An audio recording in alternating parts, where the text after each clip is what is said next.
प्रत्येक हनी जो का टेस्ट अलग रहता है, depend upon the flowering source. Nectar colour different रहता है। उसके बाद हनी जो है, जैसे आप कोस्टल एरिया में जाओगे तो उसमें वाटरी कंटेंट ज़्यादा रहता है। If you say jamun honey, okay, jamun honey means what, it's not about from which tree high was there. और ये जो बीज हैं, स्टिंगलेस बीज, साल भर में खाली 300 ग्राम्स ऑफ हनी प्रोड्यूस करती हैं एक बॉक्स में।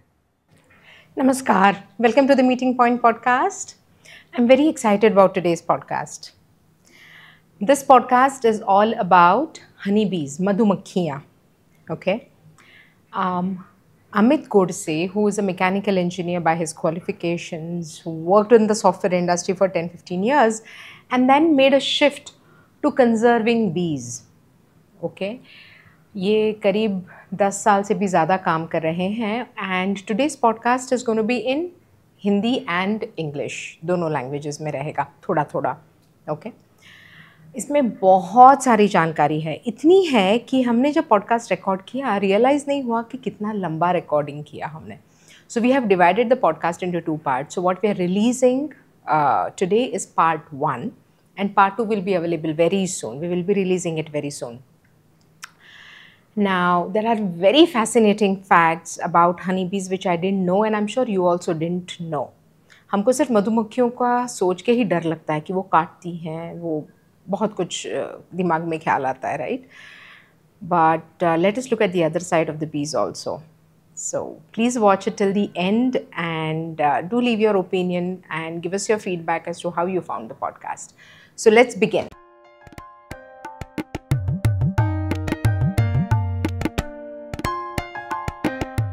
Namaskar, Amit. Namaste. Welcome to the Meeting Point podcast. Thank you so much for inviting. My pleasure, because the topic is such that more people need to understand what are bees, why do we need to conserve and all of that. So you've been working for a very long time in this field, no? For Right. what, 10 years, 12 years? You can say 10 years. 10 years? Wow. Huh? Earlier when we started, there were very few people. In fact, people were not knowing what is the importance of honeybees. People used to think about only two things about honeybees. Okay. One is honey, and another thing is that people feel like they sting. Right. There were not much awareness about how bees are working, how they are useful for us. Okay. Okay. So now, due to help of government, in fact, government is also promoting big way into beekeeping. Okay. Right.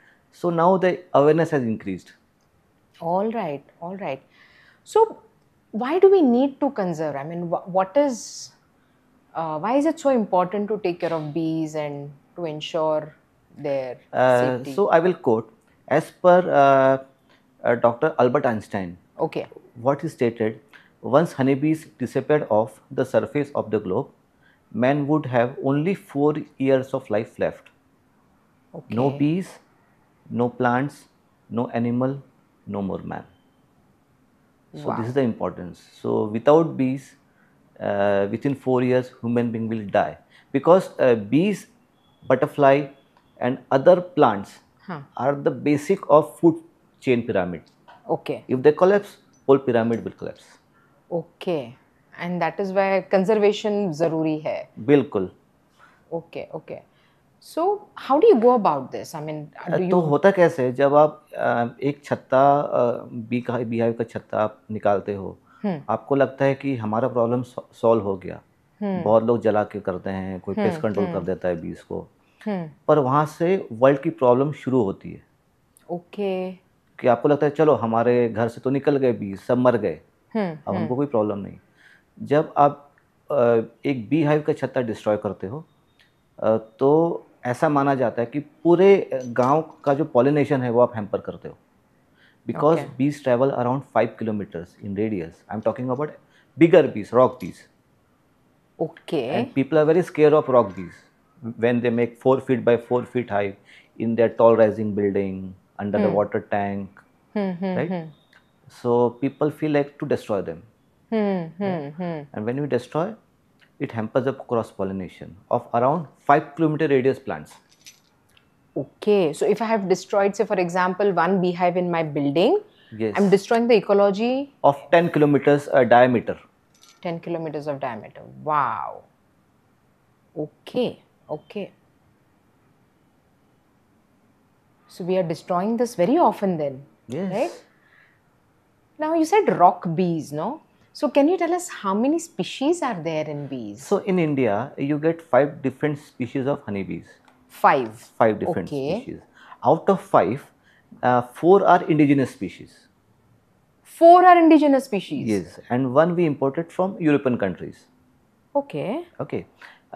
If I talk about individual bee species, one is rock bees, or in scientific language, they are known as Apis dorsata. Okay. Okay. They make parallel, they make 4 feet by 4 feet hive. Okay. They make only one hive, that is bigger in size.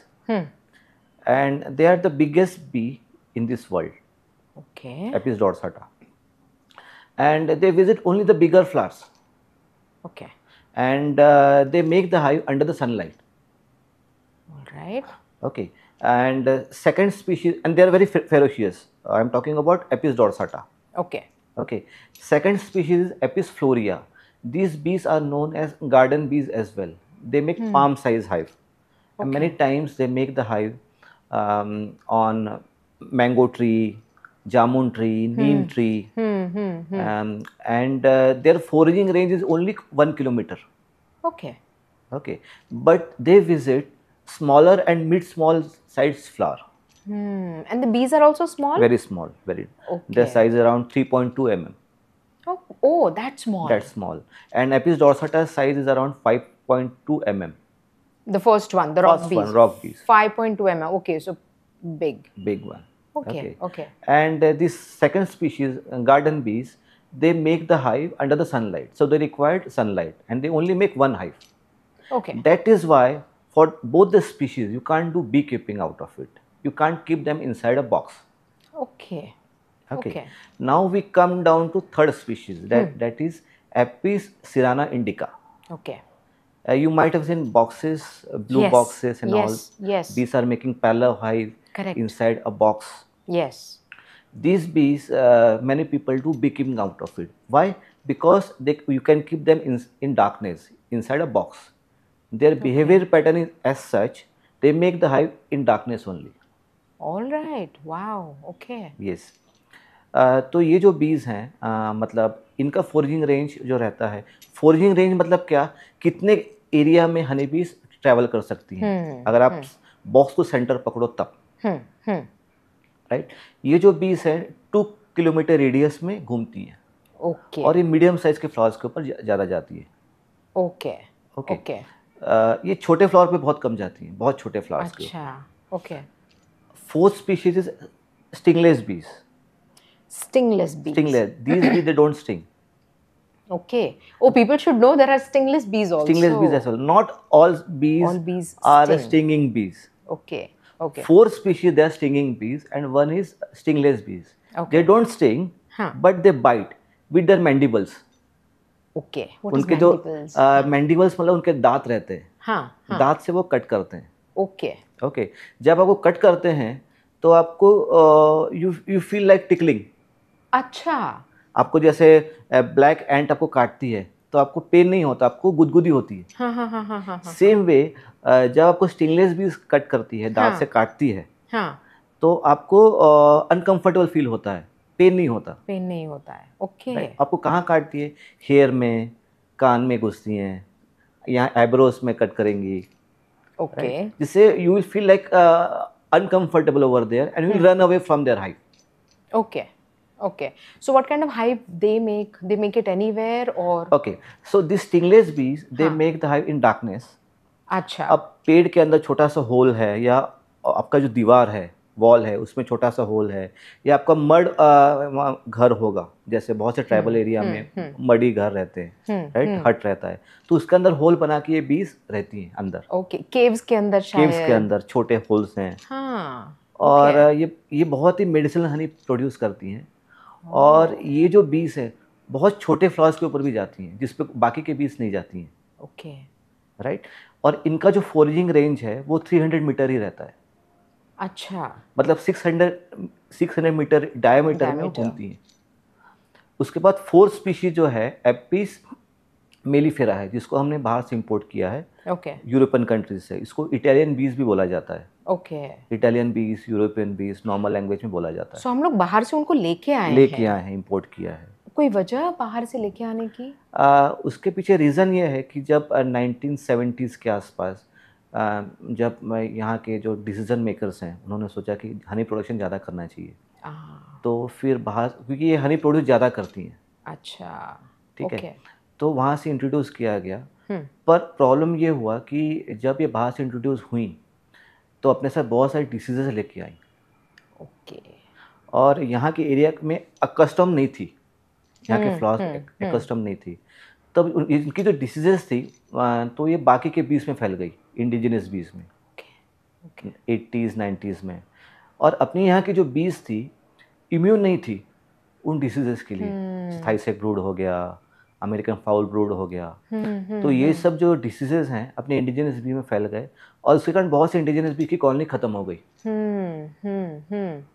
अभी वो recover हो गई हैं, पर उस time 1980s 90s में उस time तो बहुत हैवॉक था, बहुत से बीज ख़त्म हो गई। और क्योंकि क्या है, वो हनी प्रोड्यूस ज़्यादा करती है, तो उस टाइम ऐसा था कि पॉलिनेशन के ऊपर ध्यान कम था लोगों का, हनी प्रोडक्शन के ऊपर ज़्यादा ध्यान था।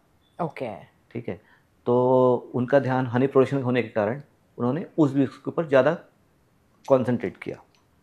तो ये जो बीज हैं ऑलमोस्ट 3 किलोमीटर रेडियस में घूमती हैं और हनी प्रोड्यूस ज़्यादा करती हैं। जितनी भी कमर्शियल बी कीपिंग होती है वो इस बीज की जाती है। स्पेशली यूपी, बिहार, राजस्थान, जो नॉर्थ की जो स्टेट्स हैं वहाँ पे सबसे ज़्यादा इस बीज से बी कीपिंग की जाती है। और ये जो बीज हैं ये भी अंधेरे में रहती हैं और अंधेरे में बॉक्स में रहती हैं। और इनको कमर्शियल बी कीपिंग कैसे करते हैं, इसको हमेशा माइग्रेशन की ज़रूरत रहती है। 12 मंथ का फ्लोरल चार्ट रहता है। अब जहाँ जहाँ फ्लावरिंग हो वहाँ पे बॉक्सेस ले जाने पड़ते हैं। फ्लावरिंग ख़त्म होने के बाद वहाँ से बॉक्सेस उठाने के और दूसरी जगह ले जाने के जहाँ पे फ्लावरिंग है। तो इस तरीके से इनका कमर्शियल बी कीपिंग किया जाता है और हनी प्रोडक्शन किया जाता है। तो इनको ट्रैवल कैसे करते हैं वो बॉक्सेस को लेके? वो डिस्टर्ब नहीं होंगे रोड पे वगैरह? तो हाँ, तो इसको शाम को पैकिंग किया जाता है और रात भर ट्रैवल करते हैं, और सुबह जहाँ पे आपको रखना है वहाँ पे आप पार्क करते हो। जितना भी ट्रैवलिंग होता है वो रात को ट्रैवलिंग होता है। और अंधेरा होने के बाद जितनी बीज हैं सब बॉक्स के अंदर आ जाती हैं। तब उसको अंदर अब पैक करके, जैसे एक भी बीज बाहर न रहे, वो अपने आप आ जाएंगी। बॉक्स के अंदर कैसे रहता है, बॉक्स मतलब उनका घर ही है। दिन भर वो घूमेंगी, फ्लावर्स के ऊपर जाएंगी, नेक्टर और पोलन इकट्ठा करेंगी और बॉक्स में वापस आ जाती हैं और बॉक्स के अंदर ही हनी इकट्ठा करती हैं। वाओ। एक्चुअली मुझे याद है we had gone to Coorg. There is a home stay, we used to live in a home stay. So I remember in fact, their name is also Honey Valley. They used to have large apiaries. They used to do bee farming, and at some point they all were destroyed. ऐसा मुझे vaguely जो भी याद है उनकी story, तो ये बताया गया था। So आपने भी बोला कि बाहर के bees लेके आके they got infected. So probably that could be one reason their entire farming was destroyed. Right. और नेचर ने क्या किया है, जैसे फ्लावर की डाइवर्सिटी रहती है वैसे बीज की भी डाइवर्सिटी है। Why nature has done that? For smaller flowers, smaller bees. For bigger flowers, bigger bees. जैसे मैंने कहा कि स्टिंगलेस बीज ये खाली 300 मीटर रेडियस में ही घूमती है, पर सभी फ्लावर्स के ऊपर जाती है। राइट। जो डॉर्साटा है सबसे बड़ी बीज, वो 5 किलोमीटर रेडियस में घूमती है, पर हमेशा बिगर फ्लावर्स के ऊपर जाती है। ठीक है। और तो उससे होता कैसे है, जितने भी छोटे फ्लावर्स हों बड़े फ्लावर्स हों सबका प्रॉपर्ली पॉलिनेशन हो जाता है। छोटे फ्लावर्स के ऊपर बड़े बीज क्यों नहीं जाती हैं, उसके पीछे भी रीज़न है। क्योंकि उनका वेट बहुत ज़्यादा रहता है और उनका मतलब जो मैंडिबल्स हैं, ठीक है, उनका जो मतलब वो अंदर तक नहीं जा पाती उनके साइज के कारण। फ्लावर छोटा होने के कारण बीज अंदर तक नहीं जा पाती, तो अच्छा पॉलिनेशन नहीं हो पाता। राइट। अब जैसे मैंगो फ्लावर्स है, मैंगो का फ्लावर बहुत छोटा रहता है, करेक्ट, ठीक है, उसमें खाली 2 स्पीशीज़ के बीज खिले जाती हैं। एक तो स्टिंगलेस बीज क्योंकि वो छोटी रहती है, और सेकंड रेयर चांसेस है एपिस फ्लोरिया बीज जाए, गार्डन बीज। बाकी के जो 3 स्पीशीज़ हैं वो नहीं जाती हैं। ओके, राइट, तो ये जो है मतलब बहुत डाइवर्सिटी है उसमें भी। इनफैक्ट स्टिंगलेस बीज में इंडिया में ऑलमोस्ट 150 प्लस सब स्पीशीज़ हैं, ओके, जो नोन है, अभी अननोन का को पता नहीं सकते। इनफैक्ट अगर उसमें कोई प्रॉपरली रिसर्च किया जाए स्टिंगलेस बीज में, तो बहुत से नए स्पीशीज भी मिल सकते हैं। Okay, okay, wow. और ये रिसर्च शायद जारी होगा पता करने के लिए, बहुत लोगों को पता नहीं है, इसमें बहुत डीप रिसर्च की ज़रूरत है। ओके, तो इनफैक्ट ट्राइबल एरिया में जहाँ पे यहाँ पे बहुत ये बीज मिलती हैं और साइलेंटली वर्क करती हैं, क्योंकि जब आप सोचते हो हनी बीज, आपको खाली बड़े बीज ही याद आते हैं, राइट? छोटे बीज के ऊपर लोगों का बहुत कम ध्यान जाता है। Stingless bees are the backbone of pollination industry. Why? Because they visit each and every flower. Okay, and people don't know much about them.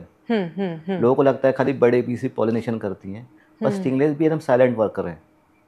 वो काम करके जाएंगे, आपको पता भी नहीं चलेगा, कौन से फ्लावर्स के ऊपर विजिट करके गई। कि इतने उनका साइज बहुत छोटा रहता है, 1.5 to 2 mm साइज की बीज रहती हैं। ओके, आपने शायद ये बीज जो देखी होंगी तुलसी के फ्लावर्स के ऊपर देखी होंगी, तुलसी एकदम ब्लैक कलर की रहती हैं। आपको लगेगा कि कौन से फ्लाइज आ गई। हाँ, लाइक मक्खी जो होती है उसका बच्चा कैसा होता है, बिल्कुल टाइनी, तो वो हनी बीज है। हाँ, तो समटाइम्स यू फील लाइक अच्छा this is like a fly, baby fly which is baby fly.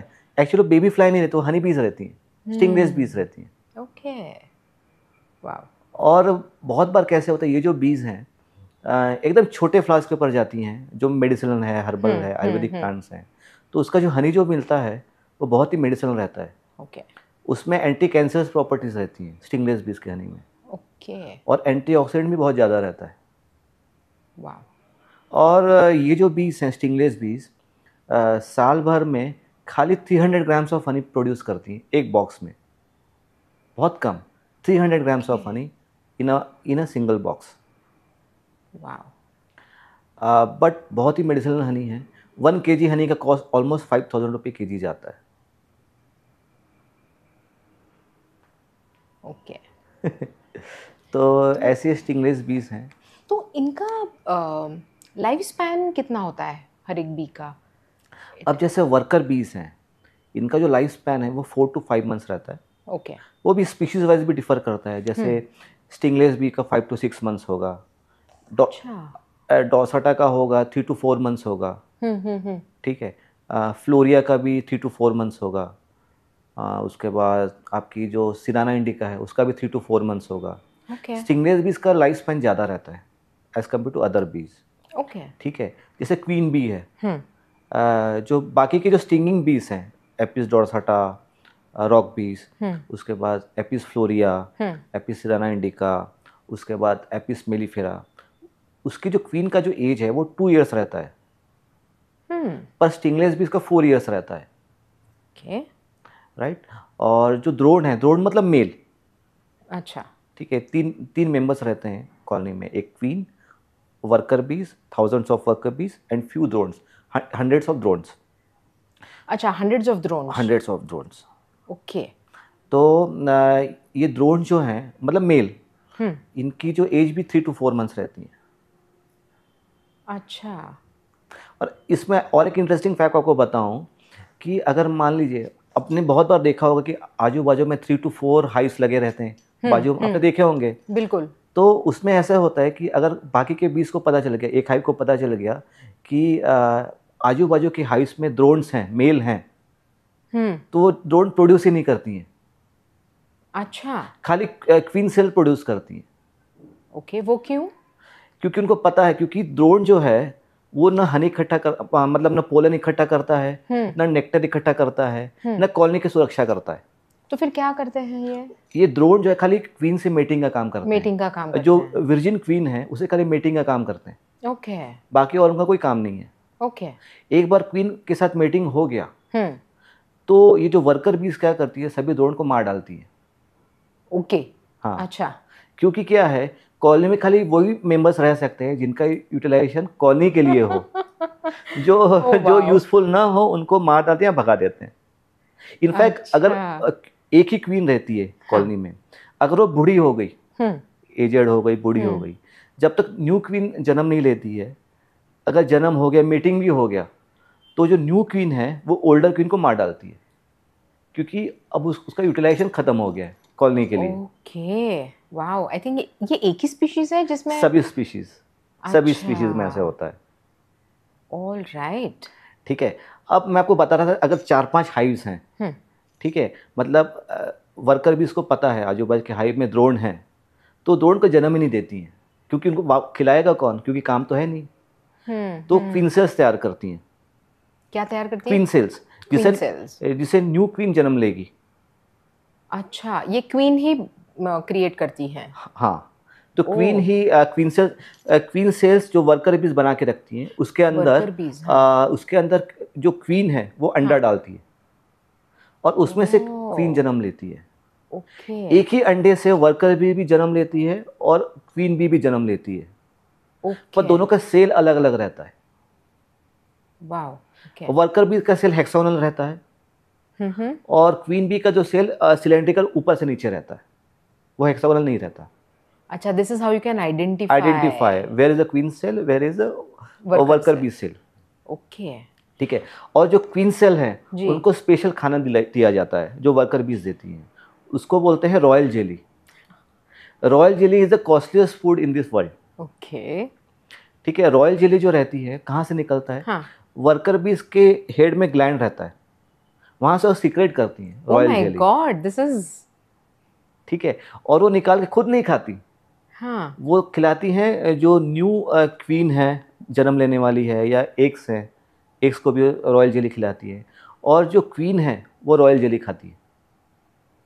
Okay. Royal jelly क्यों खिलाया जाता है? हम्म। रॉयल जेली इसलिए खिलाया जाता है जिससे एजिंग प्रोसेस उनकी स्लो डाउन हो जाए, अच्छा। इसलिए ह्यूमन भी उसको खाते हैं रॉयल जेली प्रोड्यूस करके, कमर्शियली उसको प्रोड्यूस करके। रॉयल जेली अगर आप खाते हो तो आपकी एजिंग प्रोसेस स्लो डाउन हो जाती है। अच्छा, ह्यूमंस भी खा सकते ह्यूमन भी हैं? खा सकते हैं, ये आर्टिफिशियली प्रोड्यूस किया जा रहा है? आर्टिफिशियली नहीं, आपको बीहाइव से प्रोड्यूस किया जा सकता है। ओके। उसकी अलग टेक्निक है हार्वेस्टिंग की। ओह, ये कभी नहीं सुना था। तो रॉयल जेली आप प्रोड्यूस कर सकते हो, और बहुत ही महंगा फूड प्रोडक्ट है खाने के लिए, जिससे ओके। आपकी एजिंग प्रोसेस स्लो डाउन हो जाती है। वाओ। तो ये जब रॉयल जेली जेली है। एक्सट्रैक्ट की जाती है वर्कर बीज में से, तो वो मर नहीं जाते?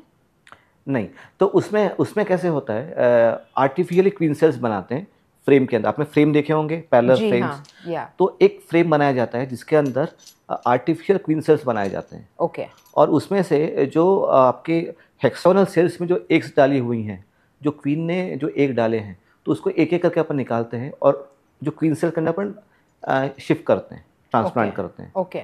तो वर्कर बीज को लगता है अंदर में क्वीन सेल्स क्वीन जन्म लेने वाली है, तो हम्म। पूरा जो क्वीन सेल है वो रॉयल जेली से भर देती हैं। ओके। और जो बी कीपर्स हैं वो क्या करते हैं, थोड़ा सा वो एक जो है थोड़ा बड़ा हो जाने का उसको निकाल देते हैं, और वो रॉयल जेली जो है वो स्पून से निकाल देते हैं और कलेक्ट कर लेते हैं। वो लिक्विड फॉर्म में रहता है, उसको ड्राई करके पाउडर फॉर्म में, वाइट फॉर्म में दे सकते हो, क्योंकि ये बहुत अनस्टेबल रहता है, उसको फ्रीजर में रखना पड़ता है। ओके। ओके। ओके। ठीक है। तो ये है। तो मैं आपको बता रहा था कि जैसे 4-5 मतलब हाइव्स हैं, हाइव्स हैं। हाइव्स हाँ। हैं। हाँ। तो वर्कर भी इसको पता रहता है कि आजू बाजू में ड्रोन हैं, तो ड्रोन को जन्म देने की ज़रूरत ही नहीं है, तो जन्म नहीं देते, डायरेक्टली क्वीन सेल को जन्म देती हैं। जिससे क्या होगा, ये जो नई क्वीन जो जन्म लेगी, आजू बाजू के कॉलोनी के जो मेल से मीटिंग होगा, हाँ। और फिर अंडा देना चालू करेंगी, तो ड्रोन को खिलाने की ज़रूरत ही नहीं पड़ेगी। वाओ। अच्छा, ये सारा इंटेलिजेंस रहता है उनके पास। तो इस तरीके से जो कॉलोनीज़ हैं मैनेज खुद को मैनेज करती हैं, और क्योंकि ड्रोन का खाली वही यूज़ है मीटिंग का ही, और जो क्वीन भी है लाइफ में खाली एक ही बार मीटिंग करती है। अच्छा। मतलब एक ही टाइम में हवा में उड़ती हैं, जो वर्जिन क्वीन है हवा में उड़ती हैं, और 7 to 8 मेल के साथ मीटिंग करती हैं हवा में, और जो स्ट्रॉन्गेस्ट मेल रहता है उनको फॉलो करता है आजू बाजू में जितने कॉलोनीज़ हैं। तो वर्जिन क्वीन को फॉलो करता है, और एक बार उसका स्पर्म बैग भर गया क्वीन का, तो वापस हाइव में वापस आती है और एग लेइंग चालू करती है। ओके। और फिर ड्रोन का यूटिलाइजेशन नहीं रह जाता। और अगर मान लीजिए उनका ब्रीडिंग होना हो तो बहुत बार 6-7 क्वीन सेल्स रहते हैं। तो उसमें होता कैसे है, जो ओल्डेस्ट क्वीन रहती है, जो हाइव की जो क्वीन रहती है, वो कुछ वर्कर बीज को लेकर नया घर बनाती है। अच्छा। और जो यंगेस्ट क्वीन है उसको जो आपका एग्जिस्टिंग हाइव है वो मिलता है। जैसे न्यू क्वीन में जन्म लिया, राइट, ठीक है, उसको ओल्डेस्ट हाइव मिलेगा। और जो पुरानी क्वीन है वो कुछ बीज को लेके जाके नया घर बनाती है, नया हाइव बनाएंगी आजू बाजू में कहीं। ओके। इस तरीके से उनका ब्रीडिंग होता है। So interesting.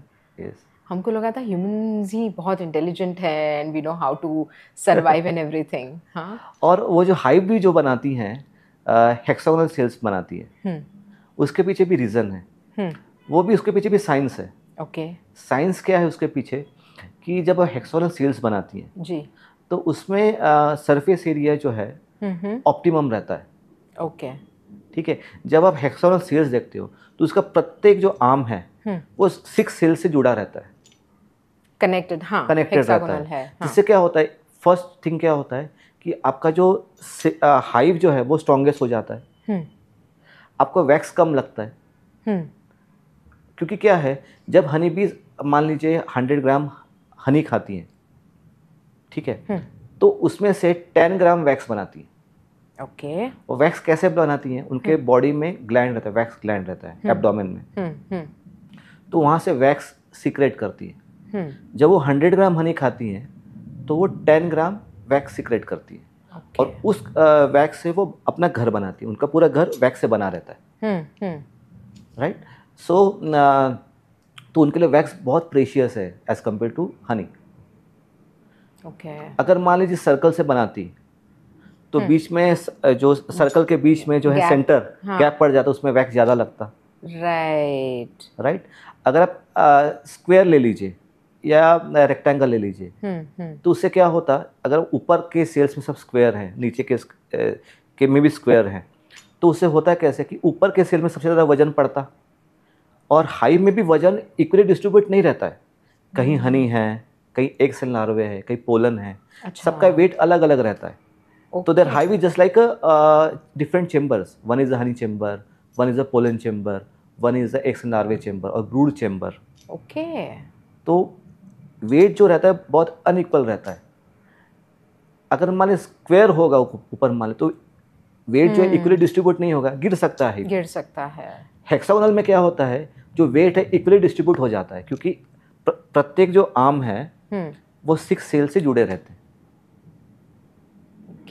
तो इसके पीछे, और उसके बाद क्या होता है, उसमें सबसे ज़्यादा हनी इकट्ठा किया जा सकता है, क्योंकि सरफेस एरिया ज़्यादा हो जाता है।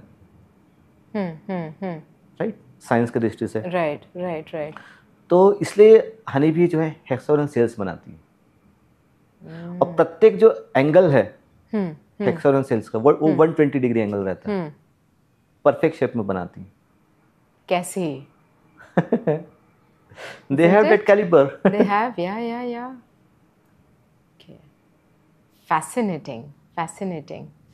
Yeah. So आपने कहा every hive has different chambers. Absolutely. So when you are trying to remove a hive, तो आपको पता होता है कौन सा हिस्सा निकालना है? Absolutely. Even though उसके ऊपर सारी मधुमक्खियाँ बैठी हैं तो भी पता चल जाता है? हाँ, पता चल जाता है, क्योंकि what happens when you see the bare hive, हाँ, you can see where the eggs and larvae are, where the pollen is, where the honey chamber is. Oh. If you know about bees, you get to know where the honey is. Right. Usually what they do, there is also a science behind it. Whenever you find a beehive, most of the time, honey chamber is 1/3 of the hive size. That's it. 1/3 of the hive size. Okay. And you will find the honey chamber only on the top side of the hive. Oh. Because the weight is high. Right. Honey weight is higher than the egg brooder and eggs and larvae. Right. Pollen also. Right.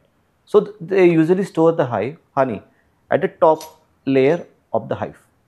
Okay, alright.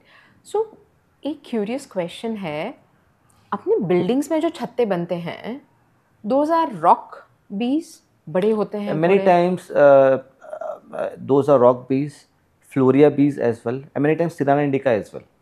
Alright. Yeah, all three species you get. Okay. You won't find Apis mellifera because they are not they are not indigenous bees. Sometimes you get stingless bees as well in your building. Okay.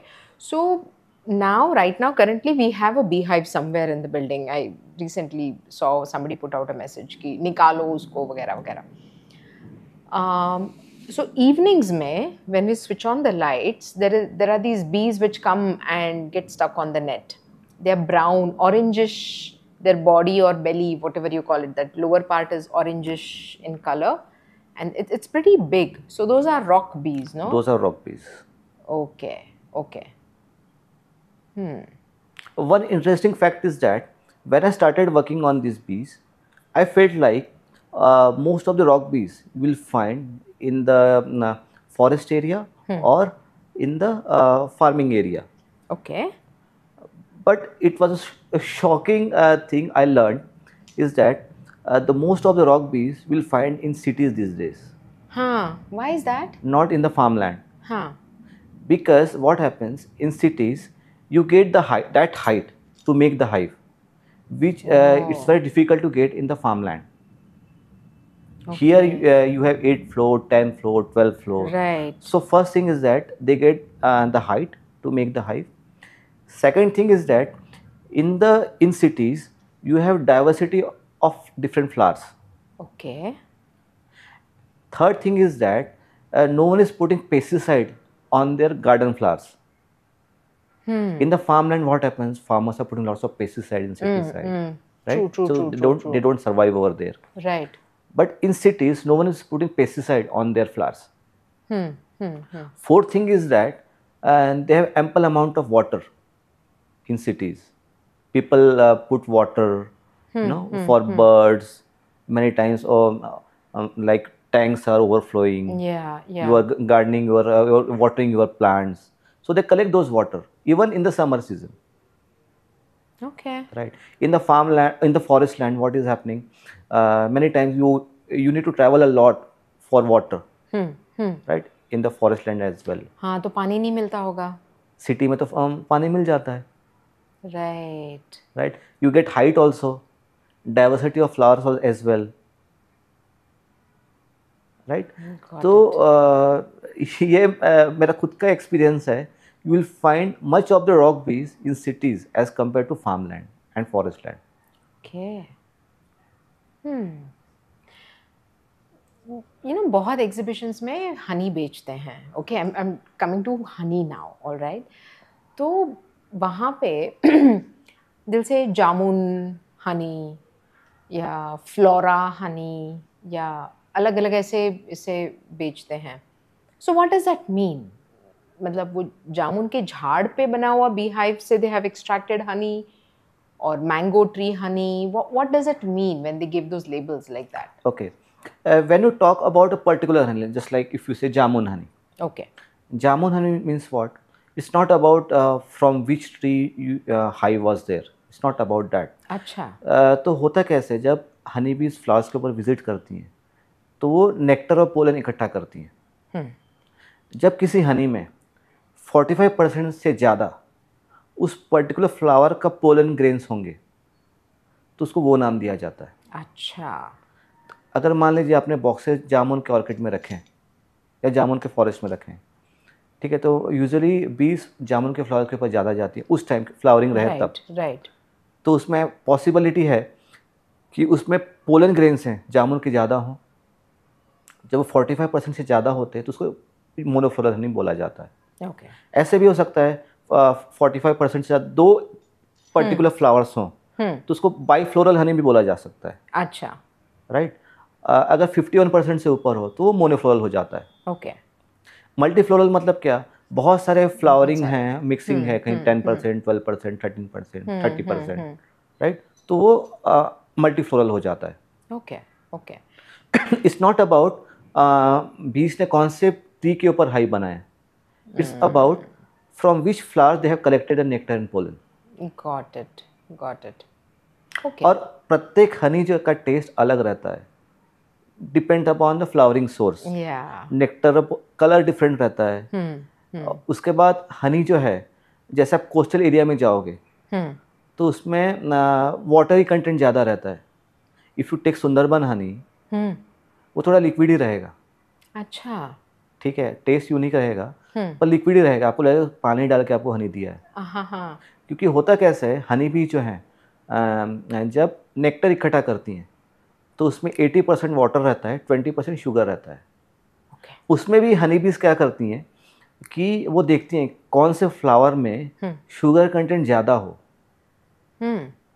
ठीक है, अगर मान लीजिए किसी flowers के ऊपर 30% sugar content है, किसी के ऊपर 15% शुगर कंटेंट है, राइट, तो हनी भी 30% शुगर वाला ज़्यादा प्रीफर करेगी. क्यों? क्योंकि अगर मान लीजिए उससे उनको कम मेहनत करना पड़ता है. अगर मान 70% वाटर है, 30% शुगर है, तो 70 से आपको 18% तक ले आने में कम मेहनत करना पड़ेगा. एज़ कम्पेयर टू 90, अगर 10% शुगर कंटेंट है, 90 to 80 आने में ज़्यादा मेहनत करनी पड़ेगी. ये भी दिमाग लगता है. ये भी दिमाग लगता है. तो वैसे प्रीफर करते हैं कौन सा नेक्टर इकट्ठा किया जाए. ओके. ठीक है. तो अब कोस्टल एरिया में क्या होता है, क्योंकि ऑलरेडी वहाँ पे मॉइस्चर कंटेंट ज़्यादा रहता है, तो उसको बहुत कम नहीं कर सकती 18% तक, 20% तक. ठीक है, तो वो ऑलमोस्ट 25%, 26% तक रहता है. ठीक है, तो वो हनी ज़्यादा ख़राब हो सकता है अगर हाई से बाहर निकाला गया तो. ओके. ठीक है, तो फिर उसको थोड़ा प्रोसेस करना पड़ता है, उसको मॉइस्चर कंटेंट कम करना पड़ता है उसकी शेल्फ लाइफ बढ़ाने के लिए. क्योंकि जितना मॉइस्चर कंटेंट कम रहेगा हनी में, उतना उसकी शेल्फ लाइफ बढ़ेगी. इसलिए जो कोस्टल एरिया के जो हनी है, अगर आप कोकण के लो या कोस्टल कर्नाटका के हनी लो, वहाँ पे मॉइस्चर कंटेंट ज़्यादा रहता है. अब इंटीरियर पार्ट में जाओगे, क्योंकि वहाँ पे मॉइस्चर कंटेंट कम रहता है, तो हनी आपको ऑलरेडी 18-19% तक उसका मॉइस्चर कंटेंट रहता है. 17 भी रहता है, 16 रहता है. जैसे आप विदर्भा का हनी खाओगे, सेंट्रल इंडिया की जो हनी है आप वहाँ पे, तो उसमें मॉइस्चर ऑलरेडी कम रहता है, 16-17 रहेगा, क्योंकि वहाँ पे मॉइस्चर नहीं है. तो कम मॉइस्चर वाला हनी अच्छा रहता है, ऐसा कुछ होता है? नहीं, कम मॉइस्चर वाला जो हनी है उसकी शेल्फ लाइफ ज़्यादा रहती है. ज़्यादा रहेगी. Okay, naturally. हाँ. राइट. और हर फॉरेस्ट एरिया का हनी यूनिक रहेगा, टेस्ट यूनिक रहेगा, क्योंकि फ्लावरिंग कंटेंट अलग अलग है. राइट. कलर का भी फर्क पड़ता है, कौन से फ्लावर से इकट्ठा किया गया हनी है. This is so interesting. I'm so happy we are doing this podcast. तो इतना डाइवर्सिटी है हनी में भी. इनफैक्ट आपको मैं बताऊं कि एक हाइव यहाँ पे है, ठीक है, दूसरा हाइव मान लीजिए 2 किलोमीटर रेडियस पे है. तो दोनों के हनी कंटेंट में भी फर्क रहेगा, टेस्ट में फर्क रहेगा. इतना डाइवर्सिटी है. क्योंकि यहाँ के 2 किलोमीटर रेडियस में फ्लावरिंग अलग है, वहाँ के 2 किलोमीटर रेडियस में फ्लावरिंग अलग है. बराबर. राइट. तो दोनों के हनी में भी टेस्ट में फ़र्क रहेगा, कलर में फ़र्क रहेगा. इसमें और एक वेरिएंट ऐसा भी आता है कि बहुत से हनी पीस का प्रेफरेंस भी अलग अलग रहता है. जैसे मान लीजिए मेरा प्रेफरेंस रसगुल्ला है, आपका गुलाब जामुन हो सकता है. राइट. वैसे हर कॉलोनी का बिहेवियर पैटर्न भी अलग अलग रहता है. अच्छा. हाँ, जैसे हम आप और मैं ह्यूमन हैं, राइट, पर हमारे प्रेफरेंसेस अलग अलग है. Right. Same thing happen with the colonies as well. कुछ बीज को एक पर्टिकुलर फ्लावरिंग ज़्यादा पसंद आती है, किसी को दूसरे पर्टिकुलर फ्लावरिंग पसंद आती है. उनके बिहेवियर पैटर्न में फ़र्क रहता है. कोई बीज ज़्यादा स्टिंगिंग नेचर की रहती हैं, कोई जो बीज हैं ज़्यादा नेक्टर इकट्ठा करती हैं, कोई पोलन ज़्यादा इकट्ठा करती हैं, कोई जो क्वीन रहती है ज़्यादा एग्स प्रोड्यूस करती हैं, कोई ज़्यादा फेरोशियस होती है, कोई कम फेरोशियस होती है. ये लोग आपस में नहीं लड़ाई करते हैं? आपस में लड़ाई नहीं करते अनटिल एंड अनलेस कोई पर्टिकुलर बीज है किसी के दूसरे के घर में घुसती हैं तब. तब झगड़ा होता है. हाँ, पर अगर फ्लावरिंग के ऊपर अगर आप जाते हो तो वहाँ पे अगर अलग अलग स्पीशीज के भी बीज दिख सकते हैं, कभी झगड़ा नहीं करेंगी. रॉबिंग होती है हनी की, किसी दूसरे हाइव में जाकर जब रॉबिंग होती है तभी दोनों में झगड़ा होता है, नहीं तो झगड़ा नहीं होता. रॉबिंग भी होता है? रॉबिंग भी होता है.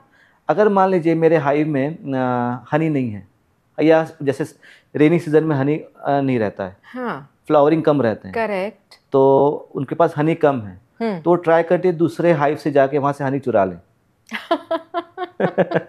Okay. तो उस कंडीशन में क्या होता है, जो उस पर्टिकुलर हाइव के जो बीज हैं, हाँ. वो दूसरे बाहर के हाइव के बीज को घुसने नहीं देती।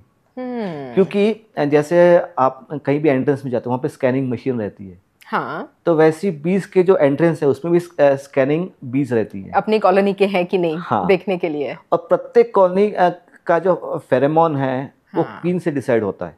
राइट। हर क्वीन का फेरेमोन अलग अलग स्मेल रहता है, अलग अलग रहता है। तो वो जो फेरेमोन है पूरे कॉलोनी का फेरेमोन हो जाता है, वैसे स्मेल की रहती है। राइट। इसलिए जो बीज हैं, जो वर्कर बीज है, गार्ड बीज हैं, उनको पता चल जाता है कि ये अपने कॉलोनी के बीज हैं कि नहीं है। जब उनको पता लगता है कि ये अपने कॉलोनी के नहीं है, तो उनको वहीं से भगा देते हैं या मार डालते हैं। तो ऐसा सब कॉलोनीज के ऊपर होता है। हाँ, पर अगर किसी फ्लावर्स के ऊपर जाती हैं तो वहाँ पे रॉबिंग नहीं होता, वहाँ पे झगड़ा भी नहीं होता, because they are doing their own work. Correct, correct. अलग अलग स्पीशीज का भी बीज दिख सकती है उसमें। ओके, दे लेट देन, हाँ, you do your own work, I will do my own work, but you dare you rob my my honey. अरे वाह, ओके, ये सब भी होता है। राइट।